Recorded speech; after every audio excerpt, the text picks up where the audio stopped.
The Flooded Path of Umuoba. Come closer, children. Let me tell you a story about three clever friends from a small village called Umuoba.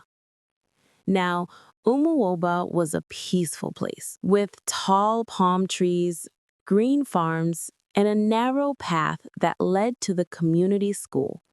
But every rainy season, that path always got flooded. Hmm. The water would cover the whole road like a small river. Every morning, the children had to remove their shoes, roll up their uniforms, and cross through the dirty brown water just to get to class. Some would slip and fall. Others would drop their books and cry. Even the teachers complained. But the adults in the village always said, "That's how it has always been." Chica gets an idea. One morning, three friends, Chica, Ifeani, and Ngozi, stood by the flooded path, staring at the water. Chica frowned and said, "This is not right. Every year we suffer like this." Ifeani laughed and said, "So what will you do, Chica?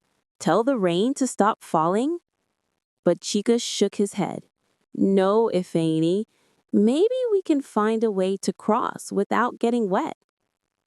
Ngozi looked curious. "You mean build something?" "Yes," Chica said. "Maybe a small bridge or a walkway. We can try." That day after school, the three of them stayed behind. They drew on the wet sand, trying to design something that could float on water and carry people across. Their first try. The next morning, Nongozi brought old wooden planks from her father's carpentry shop. Ifeani collected empty plastic bottles from the market, and Chica brought ropes from his uncle's shed. They tied the bottles under the planks so it could float. When they tested it behind Nongozi's house, it worked. The plank floated. They shouted and danced with excitement. But when they took it to the real flooded path, everything changed. Chica stepped onto the bridge carefully. It floated for a moment, then flipped and threw him straight into the muddy water. "Ah, Chica the fisherman!" the other children shouted, laughing until they cried. Even some adults passing by laughed too. But Chica didn't get angry. He stood up, covered in mud, and said, "At least it floated. We just need to make it stronger." Second try. That evening, they went back to work. This time, they used bamboo sticks instead of planks and tied the bottles more tightly. They even added small legs on both ends to balance it. When they tested it, it floated better, but before anyone could step on it, the water from the stream pushed it away. Nongozi sighed, "All our work gone, just like that." But Chica smiled again. "At least it didn't sink. Next time, we'll tie it to a tree." The third try. On the third day, they returned with new energy. They rebuilt it, tied one end to a tree, and tested again. This time, it worked. The bridge floated well and stayed in place. Two children crossed carefully, and it didn't break or move. When the villagers saw it, they stopped and clapped. Some adults even tested it and were surprised. The village head heard about it and called the three friends.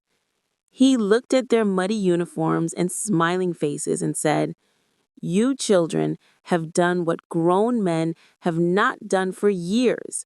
I am proud of you." Now, what happened after? The next week, the men of the village helped to rebuild the bridge properly with strong wood and nails, but they kept the same design the children made. From that day, nobody had to remove their shoes or wade through water again. Whenever people crossed the bridge, they would say, "This is the bridge that Chica, Ifeani, and Ngozi built." And every time it rained, Chica would look at the sky, smile, and say, "Let it rain. Our bridge will hold." Now, children, what do we learn from this story? When you see a problem, don't just complain, think. Try something, even if it fails at first. Work together with your friends. That's how new ideas are born. You don't need to be an adult to make a difference. You just need a curious mind, brave hands, and a heart that refuses to give up.